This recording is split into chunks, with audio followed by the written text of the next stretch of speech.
Welcome back once again to a brand new season of Strictly Baseball right here on Radio Troy Digital Sports. The college baseball season gets underway this weekend for the EARLHAM Quakers, the defending champions of the HCAC, and they'll have a tough one, a four-game series against Wittenberg. We'll have all four games, and of course if they're being played because of the rain that might be a possibility this weekend, all four games right here on Radio Troy Digital Sports. Head coach Steve SAKOSITS back with us again. What are you in your ninth year as eighth year as head coach? 10th year overall. 10th year overall.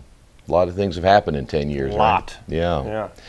Go back 1 year ago, before we talk about certainly your scrimmage you had the other day, a chance to see your team against someone else, championship season last year. You ever just kind of wake up in the morning and go, did that really happen? It's maybe the day after that, but then we had to get prepared for the NCAA tournament, and beating Worcester, had to get prepared the next day for W&J. So you really don't have really any time to kind of sit back and reflect on that, because in the summertime you're getting ready for the next year, the next classes and all that. But no, we're chomping at the bit to get ready and go. We have a little bit of a target on our back. The preseason poll came out and they picked us one, which we think we've got a good team, but are we there yet? I don't think so. We've got a lot of work to do to be where we want to be at the end of the year. And we told our kids yesterday in practice, it's not about where we're at now, it's about where we're at the end. And we want to make sure we're at the end competing for that conference championship. And if we can do that every single year, that's kind of where we want this program to be. Well, it certainly is a program that has now taken this conference by storm, and as you said, you're the number one, at least the preseason number one pick. Do you like that? Do you like going in as the team to beat? If we were 1, 2, 3, we're going to still work hard. You just want to make sure your kids aren't just happy with the preseason ranking and kind of just sit on that. Again, we got to work our butts off. If they would have picked us one or last, we wouldn't have. We won't work any harder than what we're already doing. We're still going out there with our kids and trying to get them better every single day in practice, have them understand the philosophy, understand the process, it's great to be recognized that, but that's all it is. It's basically just a preseason recognition. We just care about the end. So you just got to make sure your kids stay on task with what they need to do and don't overthink that stuff. The other day I was preparing for this weekend, and I started looking at all the players you lost from last year, and you start adding up the numbers, especially offensively. Of course, with Howie, the pitcher of the year, that's a huge, huge loss. But how do you replace all those bats and all those numbers and all those stolen bases? Those numbers are incredible. Yeah, it's going to be very tough. You're not going to have guys like a Nate Lynch and a Brendan Laird and a Matt Barger and Eric Elkis and Cody Krumloff and all the guys that we had last year.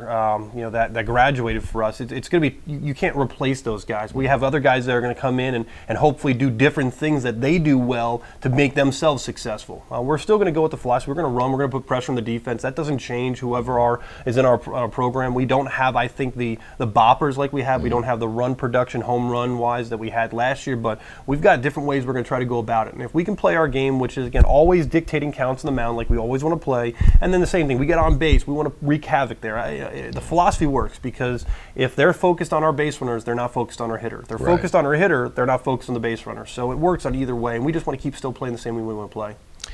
The pitching side, let's go ahead and preview, because again, fans will get a chance to see you guys for the first time this coming weekend. I want to start with pitching, simply because I think that is the strength of your team right now, correct? I would agree. And you mentioned we did graduate Howie and Dalton, and Howie had a great season and is the all-time career wins leader. But I kind of look at it as we didn't have Walter Talcott last year. Walter Talcott was injured for most of the year, came back at the end, was able to be put in the bullpen for us and help us out there. But I'm hoping we have a healthy Walter Talcott that can fit into what Howie Smith did last year, with our younger guys who were freshmen last year in our rotation stepping back and being sophomores now, being 1 year older. They had success last year.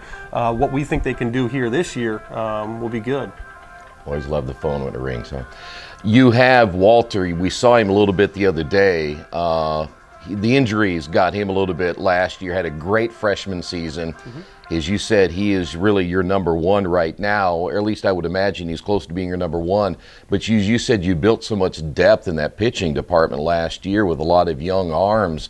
I mean, did you see that coming, that you knew you're going to have some strong pitching, because you ended up losing so many good batters last year? Yeah, I mean, our focus recruiting-wise the year prior to what we had is we knew what we were losing. We had to bring in those pitchers. Same thing this year. We have a lot of offensive guys that we brought in because we knew what we were losing on the hitting side of it. Yeah. So on the pitching side, though, I mean, we've got a lot of depth there. The guys that got significant innings pitched in big games. Kyle Gorman got us to the championship game last year in the conference tournament. Colin Greavy won the championship game for us in the conference tournament. Kyle Gorman got a start in the NCAA tournament. Spencer Owen got time out there. Jordan Christian. And all these young guys that we have got a lot of opportunities for us last year in big games. Now I'm hoping that as sophomores they breathe a little bit more. And freshman year is tough. Now you want to make sure that sophomore slump. So they're still working hard and doing everything they can. I really like where we're at arm-wise. And again, going back to Walter, having him healthy is going to be a big part for us. In Walter's career, he's got 12 wins in 117 innings and walked only 19 guys. So he's had a lot of success in his time here, and he sets the tone. With him being right up there in the top of our rotation, the 4 guys we can put out there. I think it's going to be a very aggressive staff that we're going to be able to compete against teams. Before we talk about your scrimmage and a little bit about Wittenberg and your schedule, from the hitting side, let's go back to that for a moment. You've got some guys that got some at-bats last year that will be in your lineup this year, so it isn't like you're completely depleted by the graduation rate, but just talk about some of those guys coming back this year that you're going to count on. Yeah, from our lineup last year, you had Isaiah Shake, Danny Dopp, Kendall Baker. I'm missing one. Who am I forgetting? Ian Bach. Ian Bach as well, too. Got a lot of time for us at third base and behind the dish now. And those guys are 1 year older. They were able to be protected a little bit in our lineup last year with the guys that we had our senior-wise. Now they're going to be the ones that are going to be kind of hopefully leading us with some other younger guys kind of stepping in. And you really want where your returners and upperclassmen, they're the ones who are kind of fitting your go-to guy role, and then the younger guy can come in and fit a role. And that's kind of why those guys had success last year in the numbers they had. Isaiah and Kendall and Danny, those 3 guys, the success they had is because they were put in a successful position in the lineup to be successful. Now, with them being in probably the top to the middle part of our order at times, they're going to have to produce, while other guys will be able to kind of fit into a role to be able to kind of just be a complimentary player there, where they don't have to put all the pressure themselves. But with those guys, plus you have Addison Robertson coming back, who had a lot of spot starts as well last year with a lot of ABs. That's a good group that we think can come in and can provide us there. And the young guys we have, we just need them to just do what they do well, put the ball in play, and let's get on base and run. I would imagine the guys coming back are looking forward to kind of taking over that leadership role too. That they're the ones now that you count on. And it's been a little bit of time for us to kind of have them. You don't create leaders, they kind of take it on their own. And it's really kind of been fun for us to kind of sit back and watch which guys step up and do what. And I think our senior class of 4 seniors we have this year have done a great job of leading our team so far. But we also have young guys in our program that as freshmen are stepping up and taking leadership roles. It's not, as we tell our guys, not my program, it's not the assistant coach program, it's all of our program. And how can we all do what we can for all of us to be successful at the end of the day? 13 freshmen, right? So. And if some of those guys are going to have to step in, aren't they, and get some playing time? They're going to get a significant amount. We think we've got a lot of options we have out there. Who's going to be at what spot? It's going to be depending on how they play out there. We thought, with playing the games this weekend in an exhibition style type, that we could go out there and they can make mistakes and play a little relaxed. And because again, at the end of the day, it doesn't count for a record. But we were able to put guys out there in certain situations, see what they could do. And we were surprised by some guys showing us some good things, and other guys kind of showed us what we thought they'd do. So. Yeah. All right, tell you what, we'll come back in a couple of moments on Strictly Baseball, talk about that scrimmage. We'll also talk about Wittenberg coming up this weekend, and the schedule looks a little bit different this year. We'll talk about that as well, right here on Radio Troy Digital Sports. For the past 35 years, Van Vliet Insurance has built a reputation of bringing a personal touch. That's because at Van Vliet, it's all about you, your needs, your life, and our town. Along with providing quality coverage to individuals, families, and local businesses, we're proud of our community and the opportunity we have to protect your future within it. Van Vliet Insurance, an Erie Insurance representative. Hometown professionals at work for you. Welcome back to the show. We're at Randall R. Sadler Stadium, where we will have, 27 home games this year? Is that what it is? Yeah, right around there. About 27 home games, so a great chance to see the Quakers this year. You were here the other day. you had a chance to scrimmage against a pretty good Adrian team. Talk a little bit about that and how that whole thing worked out, and a little bit about the format and what you tried to accomplish. Yeah, so the NCAA allowed you to have exhibition games or scrimmages or joint practices. They give you 2 now in the traditional season, so we use those with bringing Adrian down here. Adrian is a team that since 2008, I think they've only missed the regional 1 year, so they're a very good program. They were in the regional last year. I think they're in the top 25 right now in the country. Very good program, very well coached with Coach Rainey over there. He and I have a very good relationship from my time when I was an assistant at Defiance. And you know, they came over here and they gave us a good look. You know, their top arm, Tommy Parsons, is going to probably be a draft pick for them. And he's the first guy we faced out there. And then the other guys they brought out there brought some good velocity as well too. And it was good for our guys to kind of compete a little bit at bat-wise and make the adjustments from what we did in game 1, or maybe didn't do as well in game 1, to what we did in game 2. So, but again, able to play a lot of guys, put guys out in situations, kind of you can free run, free substitution, give more at bats. You know, out for an inning. You know, we were able to see a lot of things at our club and have a better idea of who can do what going into the opener this weekend. So you liked what you saw then? Absolutely. Overall? Very good. Wittenberg, 4 games coming up this weekend if everything pans out right, and hopefully again if the weather doesn't hold out on Saturdays, you said, depending on the scheduling and the lights, if everything works out there, we'll get these 4 games in. Not a bad way. I know they struggled a little bit last year, but not a bad way to start out your season against a pretty good team out of the NCAC. Yeah, I think they're going to be you know, much improved this year. Last year we split with them. I think in fact the game we played out here, they were up and we came back and ended up winning on a walk-off here, and at their place they took it to us a little bit.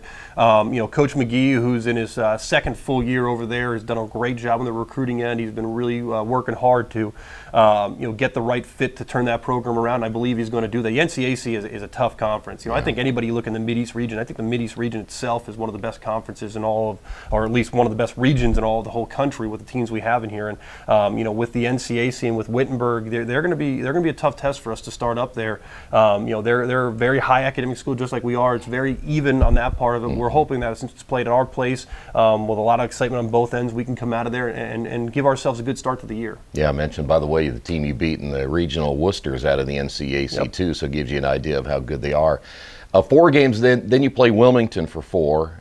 Then you play Kalamazoo for 3. And then we head down to Florida for 6. Okay, and then so who will you play down in Florida? You don't have to name them all, but you got some pretty good competition down there too, you right? know, a lot of teams. We got well, another NCAC team in Kenya is one of the teams we're playing down there, and then you play some East Coast teams that'll be down there at spring break time as well too. So don't know as much about them yet. Haven't done the scouts on them. Really been focused in the Wittenberg, but you know, when we get done, you know, we'll play 11 home games before we go to Florida, and then we'll play 6 games in Florida. So by the time we get back, about less than a month from now, we'll have already played 17 games. Wow. Which is almost close to half of our season. And I know you were mentioning earlier about talking about the new schedule. We have to play a lot of non-conference now because of dropping down to 18 conference games instead of 27. So we want to set ourselves up for success in the non-conference with games that we know we can compete in, but also set ourselves up where you know, when we go into the conference, we've been in those pressure situations already and we've had success, or failed and learned from those situations when we go into conference, that we can have that success. Yeah, wow, that's amazing. That's a lot of games before you'll really be tested. We will. I mean, again, you look at these 4-game sets we're playing against both Wittenberg and Wilmington. You know, those are 4-game sets. They don't even do that in the bigs with, you know, 4 nines in a weekend. So we're playing 2 nines on Saturday, 2 nines on Sunday. You know, it's going to be all hands on deck, and it's going to be good for us to go out there, see a lot of guys. You know, same thing in the both 2 weekends. Then when you look at that Kalamazoo going into Florida, you know, we'll be playing, you know, 9 games in that from that Friday to the from that Saturday to the following Friday. That's a lot of baseball there, but. You know, we're going to find out who can do what for us, and you know, we'll make sure we're competitive and seeing some different looks from some different guys. All right, with the change in the conference schedule, do you like it, or would you rather have kept it at 27, or what was it? How many games did you play in the conference? We played 27 before, 27, went down, dropped down to 18. I have to get back to you at the end of the year, see how much I like it. You know, my initial thoughts are I like the 3-game sets in the weekend. I think those are more apt to be able to see who the really truly better teams are, because you're going to go deeper into the bullpens and deeper into the teams and have to make some more strategic kind of plays there. Same thing going in the midweek. You know, we've had a lot of success in the midweek with our 4 against someone else's 4 after the weekend. You know, now it's going to be, you know, your top 2 guys in the weekend and then coming back with 3-4 in the midweek there. Midweek games are tough because you get kids in class. Now you're playing, you know, 2 nines in the midweek. You know, it's, you know, the best teams are going to win those things, and you want to make sure you put yourself there with 18 games. games, it's going to be a sprint, not a marathon. 27 games is a marathon, you got some time. But in 18 games, you have a bad weekend, you could be out of this whole thing. That's right. Plus, as you told me before, there's an extra team added to the playoffs, so that changes as well. Yeah, 5-team tournament instead of a 4-team tournament now. So with dropping down, that was one of the things we did add for is a 5th team. And I'm always for more teams in the postseason to give those student athletes an opportunity from every school to be able to feel what a postseason's like. I know, we had our first opportunity 3 years ago. It was an amazing feeling to get there and to have your kids see that. And then, we kind of prepared us for what it was like going to the NCAA tournament, because it was almost that same feeling, like this is new to us now, how do we go with it? Now we've been there before, and I know it's great for our teams in conference. That some teams haven't been there before. I think it's going to be cool that we get those opportunities from extra student athletes to be in these things. It's going to be fun. I tell you what, looking forward to it. And once weather gets breaks here a little bit and a chance to see some college baseball, it's back again. Absolutely, and I've never been in a day where it's rained 24 hours out of the day. It stops at some point, so hopefully we can find those windows to get them in. We're gonna be able to get something. I know Sunday looks good, Saturday's kind of iffy right now, but hopefully the lights turned on here, soon enough that it gives us more of a window to play on Saturday and do some things. But we're blessed with the facilities we have here to be able to be out as much as we've been out practice-wise. I mean, you look at this weather right now. If we get the rain to stop, we can go on our field. Other teams can't get that. They've got a tarp on there. The grass can be too sloppy, too wet. We're able to get better in these things. So we just need the window to get out there, and we've had a lot of opportunities so far, and we're just ready to play somebody else. It was good against Adrian, but now we're excited to go play Wittenberg. I am too. We'll be here all year long, right? What do you mean? You and me. Oh, absolutely. I look forward to it. Again, it's strictly baseball, so we'll not talk about a thing else. Nothing else. No wrestling, nothing. No. I saw some wrestling the other night. And we're going off topic. We can't do that. Can't do that. They got to improve that product a little bit here. Starting to kind of slide a little bit. So, Coach, good to see you again. You as well. Thank you. Again, every week we'll talk with the head coach, Steve SAKOSITS, about this EARLHAM baseball team. Don't forget, and make sure you check out GORLHAM.com. Also, all the social media, depending on what happens weather-wise on Saturday, and we'll have more information on our website as well. We'll keep you updated on our social media on the weather situation for Saturday. If not, we'll play Sunday and Monday, or somehow we'll get it in. We're going to try and knock out 4 games somehow. So we'll do it. Okay. Hey, thanks for being with us. We'll see you next time right here in Strictly Baseball, Radio Troy Digital Sports.